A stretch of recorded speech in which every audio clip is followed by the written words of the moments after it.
Hello everybody, welcome to the city of Tokyo. That right there is the infamous, dare I say, notorious big camera. Look at that right there. And in this episode, we're going to be talking about travel tips that will make your visit to Japan easier, because I know for first-time travelers going to a new country, you don't know the lay of the land, you don't know the infrastructure, and these kinds of tips can really make or break any trip to Japan, because if you know some of the shortcuts that make your trip easier, it's so much more fun to travel around. And there's one man today that's with me who knows maybe even more than me. I'm not sure. Do you know more than me? Maybe. I'm not sure. We could try, yeah. This is King. Hi everyone. King has been visiting Japan for a while now. This is what, 7 or 8 times you've been here? Yeah, 7 or 8 times. Yeah. Yeah, this time is the longest. I'm here for about 2 months. Wow, yeah. Yeah. And I'm so glad this is the day he's leaving, so I had to come and say hi. Everybody, I present to you King Wong, who has been watching the channel for as long as I can remember.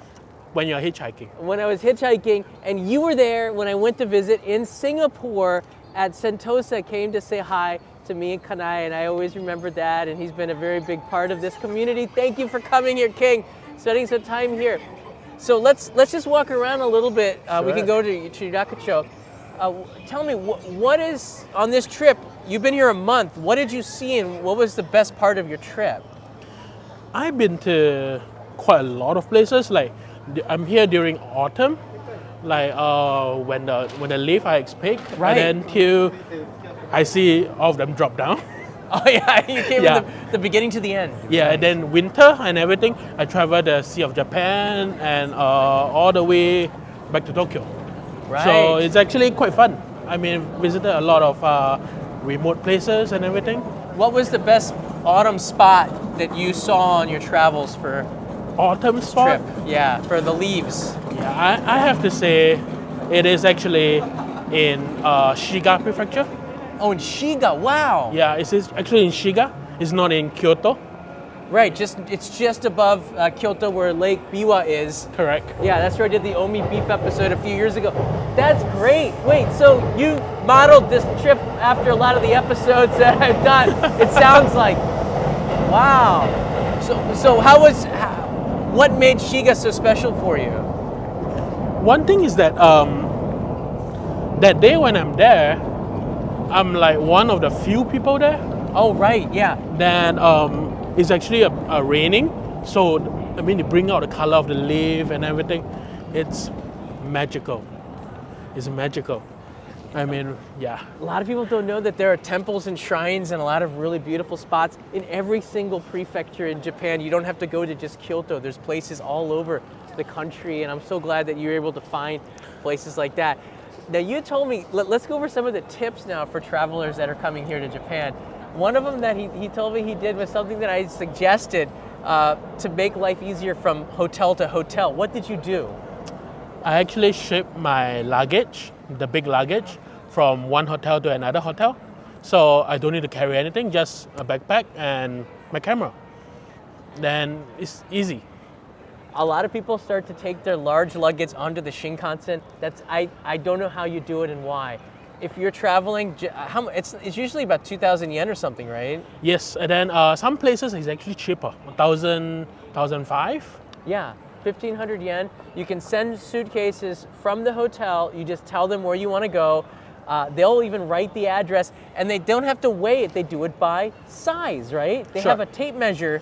Yeah, with all the colors and everything, then they will just measure a thing. Okay, it's red, it's like 1,000, 1,008 or something. Yeah. And then they know, so it doesn't go by weight. You can do it from convenience stores as well if your hotel doesn't do that. But if you send it the night before you leave, this is what I do. If you send it the night before you leave, sometimes it'll travel throughout the night and it'll get there by the next day, sometimes beating me to the hotel.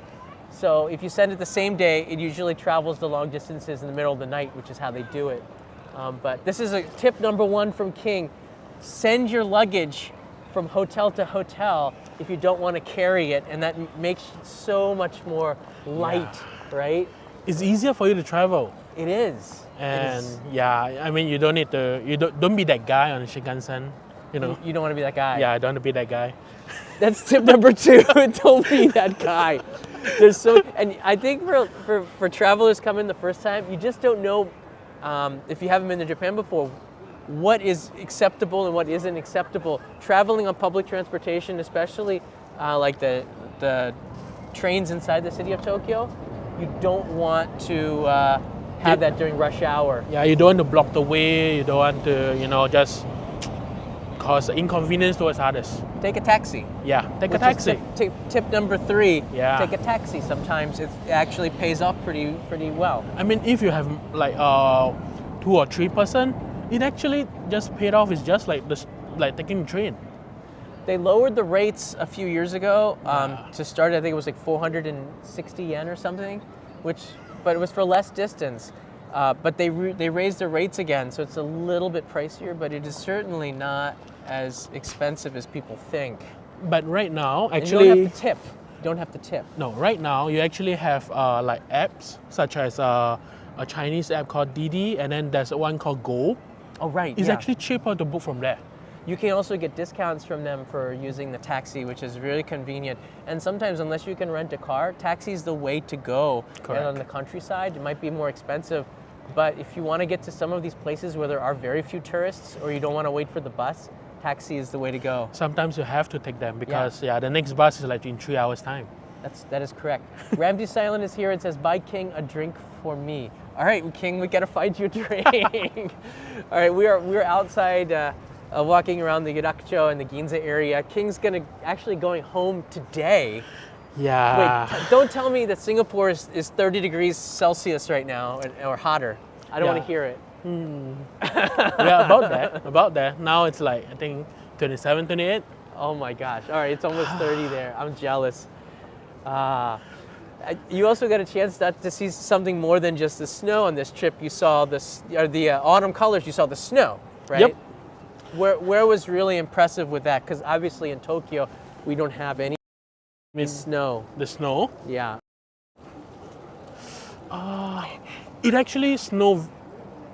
There's actually a snowstorm when I'm in Kanazawa. Oh, wow.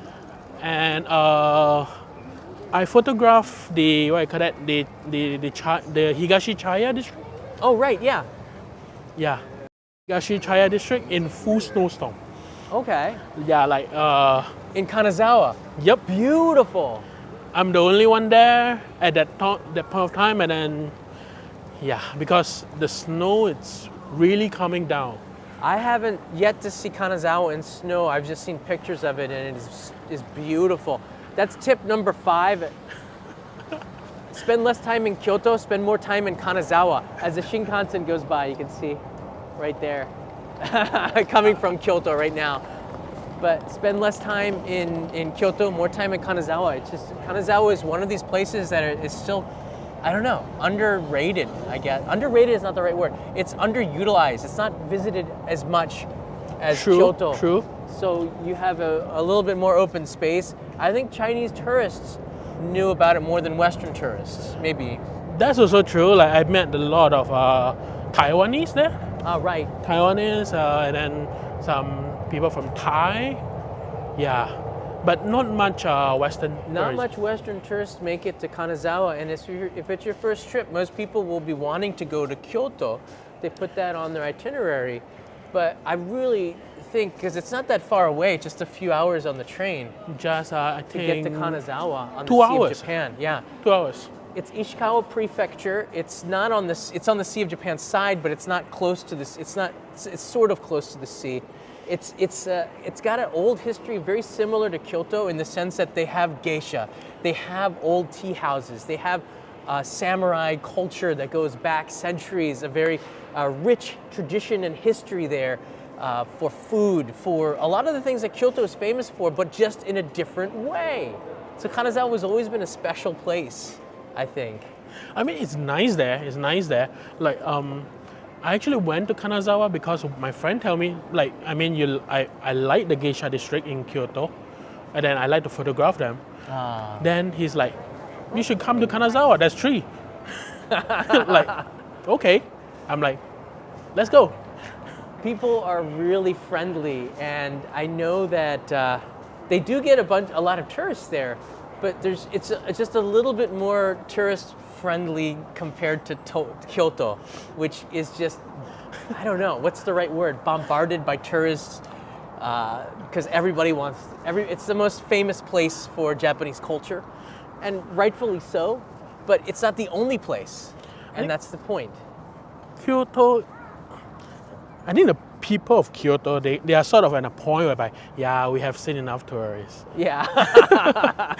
I think that they kind of want the tourists back now, because after the pandemic, I think they were declaring bankruptcy because all of a sudden they were making no money. So don't be careful what you wish for. I'm not a huge fan. I should, that's not correct to say. I do like Kyoto, but it's one of those places that I've just seen too many times. I think I've been to Kyoto maybe 50, 60 times in my life. It's just too much. But there's a lot of crowds there, and some of the spots, the tourist attractions like Kinkakuji, which is the Golden Pavilion, it's too crowded. It's uncomfortable, and it's not a really, unless you're the first one in. Correct. Like you have to be the first in line. First in line, you have to get there an hour before it opens to wait in line and be the first, get your photos, and you maybe get 5 minutes to relax. It was never like that though. 20 years ago, there were times where you could have it all to yourself. I know. It felt like that anyways. Now, even like Fushimi Inari and everything, people do know, like, you know, what time is there, like there will be people and everything. So they try to come early. Right. So now even if you come early, it doesn't help because there's a lot of people there already. Yeah. What are some other tips that you learned? If you compare it with the first time you visited Japan years ago compared to now, what are some of the things that can make the trip easier? Take the bus. Take the bus as one passes us right now. Yeah. Especially the airports, you just, it's so simple. Put your luggage on the bottom and you're done. You go and sit down.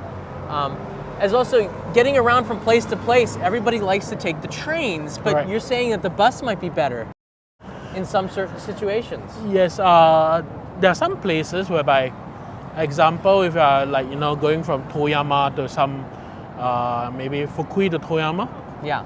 Taking the train will take you about 1 hour.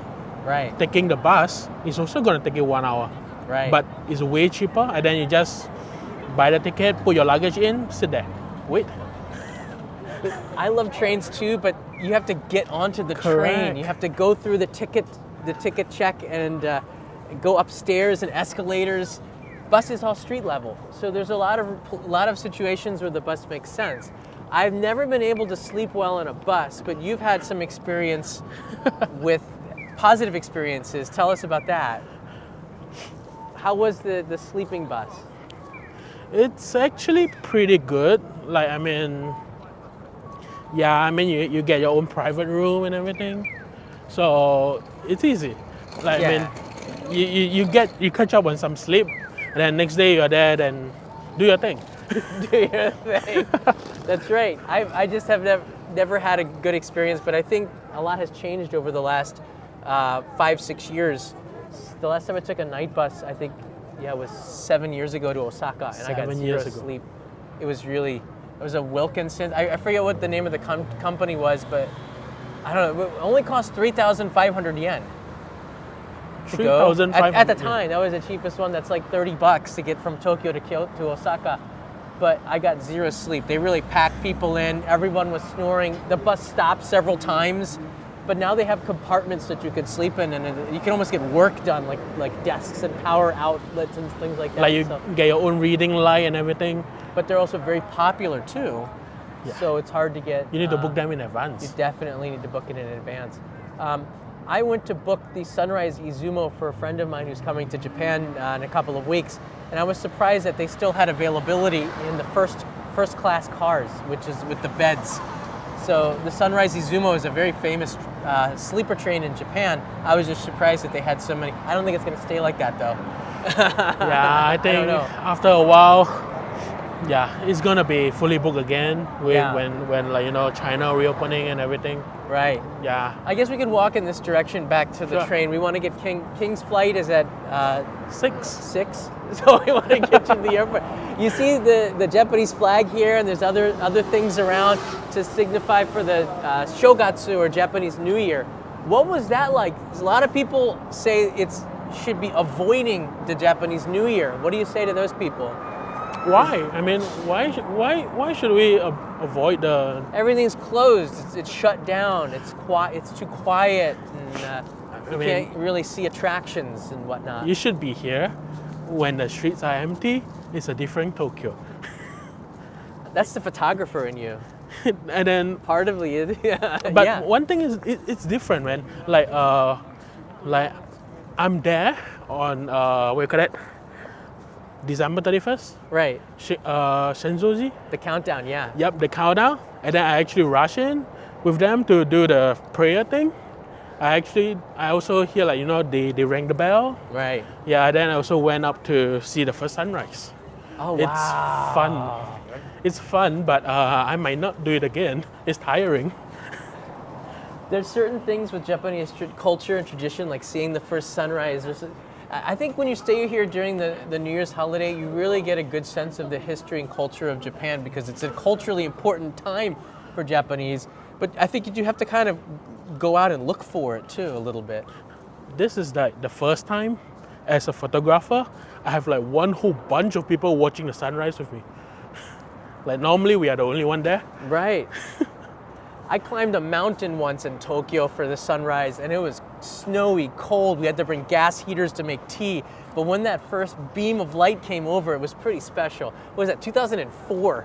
I think it was, like when I was here, had a little bit more energy back then. But that was maybe one of the most special New Year's to do something like that. And I was surprised how many other people were thinking the same thing. All of the stores along the way, there were some restaurants up in the mountains serving hot soba, at 2 or 3 in the morning to stay warm. They were all open, and that was really, really a good experience, I thought. So there's a lot of different things here you could do during the New Year's. And Yeah. you just have to think outside the box a little bit, things that are different than others. We're looking for a vending machine. Is there something you'd like to drink? It's on Ramsey Silent. I'm okay with anything though. All right, let's see if we can find. Maybe there's a coffee or something. Yeah, I also have to get back and edit episode that I hope is coming out soon. But tomorrow I'll be in Okayama at Hiruzen National Park with my friend Dean, filming in the middle of nowhere, which is maybe the next tip. Everybody loves Tokyo, Osaka, Himeji, the normal circuit. What say you, King? you have to go to this the remote area to Yeah. actually really enjoy the Japanese kind of thing. Right. Like you can be the only few. Like when I'm in Ono, the tourist association tell me I'm the third tourist he see this year. This is the end of 2022. I'm like, who? But everything there is good. The scenery and everything. You don't see another tourist for quite a while. When you get outside, you can hear the trains going above. When you get outside the city, you become a very special person to the communities, to the places that you're visiting. You said something also that I agreed with. Out in the middle of nowhere, you don't see a lot of people wearing masks. And Sure. It's just because these are kind of locked-in communities that don't see outsiders much. So not wearing a mask there is also, they're pretty casual about that compared to in the city. When you're outside, it's okay not to wear a mask, but I think if you're inside still in Tokyo, we're doing that. The mask rules will be changing over time. We're sort of in the middle of an 8th wave, but how many times can we get vaccinated and get infected and get vaccinated? How many times before we have to change the society? I don't know the rules are, but outside, you really don't have to wear a mask if you don't want to. And that's the whole thing right now with this. If you are sick, wear a mask, right? Also, if you have influenza, if you have a cold, you're supposed to wear a mask. I think one thing though, don't worry about there's no help or anything. If you're in the remote countryside, you ask for help, they will help you. Even though they can't speak English, you ask for help. Very much. Most of the time, they will try to help you. You missed the last train, I heard. Yeah, I missed the last train and then up on some mountain. Then Yeah, I tried to hitchhike. Then someone do stop. They stop and then they actually ask me like, why am I doing up here? I tell them I missed the train and they offer to bring me back to the station. Right. Yeah. That's so nice. People, when I hitchhiked, most people stop because they were either curious or worried about me, and they wanted to make sure I was okay. And they asked me, where are you staying tonight? I said, I've got a tent. I'll be fine. Drop me off at the interchange, the highway interchange. And they said, no, you got to stay with me, and we're going to cook for you, or we're going to take you out or something. Like, wow. And I think it makes them feel better knowing that I'm getting a meal and I'm safe. So I think that's a really important part of Japanese society that people don't realize. It's not perfect, but there's a lot of good here too that people don't talk about, and you experience it when you're in that kind of a situation. And in fact, I sometimes feel guilty because I'm making people feel uncomfortable by hitchhiking. That's the Japanese side of me thinks like that too. Oh wait, so I'm making you feel uncomfortable. Maybe I shouldn't be hitchhiking at all. But that's part of adventure. You just put yourself out there. But you can communicate okay without speaking Japanese. I can, like I have like Google Translate and everything. I kind of understand a bit, like after a while. Yeah. And then because I know Chinese, like I can figure out all the kanji and everything. Oh, right. Yeah, so I kind of know like everything, if it's like there's some kanji in it. Right. Yeah, so it's not much of a problem. You just need to ask for help, seriously, sometimes. You have to. I've been looking for a vending machine. I didn't find anything. Did you There's see one anything? Oh, there's one right there. See, I wanted to come here, and then I realized right now, like literally, that the vending machine corner went out of business. The vending machine corner used to be right there, right next to the JTB, but it's gone now, which is a shame. All right, here we go. This is the only vending machine in the downtown area. Is sometimes a little bit harder. Is there anything that you want to drink? Hey. Maybe let's just get tea. Oh, that's safe, yeah.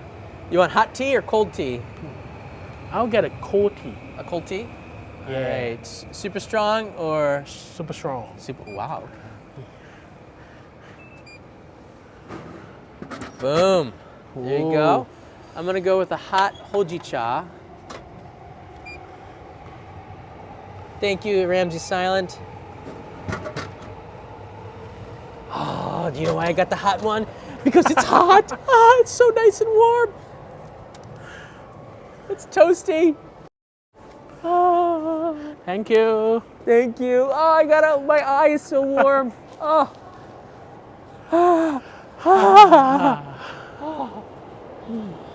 It's a little bit chilly here. Yeah. This couple of days in Tokyo is a bit chilly. Yeah. It's not that bad though. I mean, like if you think about it. Yeah. Yeah, out of the countryside, it gets much cooler. Is there anything that I haven't thought about asking you that maybe it would help people visiting? Are there any challenges that, like, is this jacket enough for you? Do you have a stronger jacket than this? Now this is my Tokyo jacket. A Tokyo jacket. Ah. Yeah. When I'm in like the countryside, I have like a heavy down jacket. Right. Yeah. They sell jackets in Singapore? They do. We do. We do. This sounds like a stupid question, but like every day the weather's like between 28 and 36 or something, so like Celsius. So interesting. Okay. Yeah. And then there's always Uniqlo too, where you can pick up something if it's not enough. It's so convenient. Yeah. Let me think. Probably like if you are really visiting some. Whoa. I think we just go. Sorry. Like remote countryside, you might want to check the train schedule. Ah, in advance, yeah. Yeah, there are some places whereby the train only run 3 or 4 times a day. So including the Shinkansen. Yes, if you miss that, then yeah, maybe see you next day. Sometimes, yeah, you just have to take it a little bit slower out in the countryside. There's so many advantages to leaving the city of Tokyo, and I'm going to be doing that tomorrow and talking about it in great detail as we leave this behind tomorrow and go to a place, Okayama's Hiruzen National Park, for a few days to look at some of the attractions there in the snow, I believe. I'm sure it snowed out there. I'll be there tomorrow, so make sure you subscribe to the Only Japan channel. And if you're a Discord server, we need a couple of boosts. Definitely, we'd appreciate it if you have any boosts coming over to our Discord server. This is where we have a community where you can talk about traveling in Japan. This kind of a topic, we actually have discussions going on about it every single day with tourists, visitors here in Japan. If you're thinking about coming to Japan, the Only Japan Discord server is a great free resource for everybody that's thinking of coming in. Thank you so much, King, for coming. I'll see you before I go. Kanai and I are thinking of going to Singapore, but you're going to be back before we go for sure. Yep, probably. Yeah, probably back in. What's your favorite Japanese food? What is the one thing that you have to have when you get here? Sushi. Okay. Sushi. I mean, in Japan, sushi is warm. It's not cold. Ah. Yeah. It's fresh. It's fresh. It's not what you buy from the supermarket in like Singapore. Right. Good sushi is made fresh. It's almost room temperature. Yes, it's warm. Yeah, that's interesting. Yeah, outside of Japan, it's usually frozen and comes out, and you still got that chill to it, which is not the way it should be. That's a very good point. Toro Porco was impressed. Thank you. And I thought he says natto. Can you eat natto? I can. Yeah, for breakfast. I don't want to. Yeah, I can. For breakfast. Well, thank you, King, for taking the time to share with us. If you have any questions for King, you can leave it in the comments below, and King, maybe check it when you get back to Singapore. Sure. And, I'll see you guys tomorrow from sunny Hiroshima with some, Okayama with some snow. See you from the Yudakucho in central Tokyo. Bye, everybody.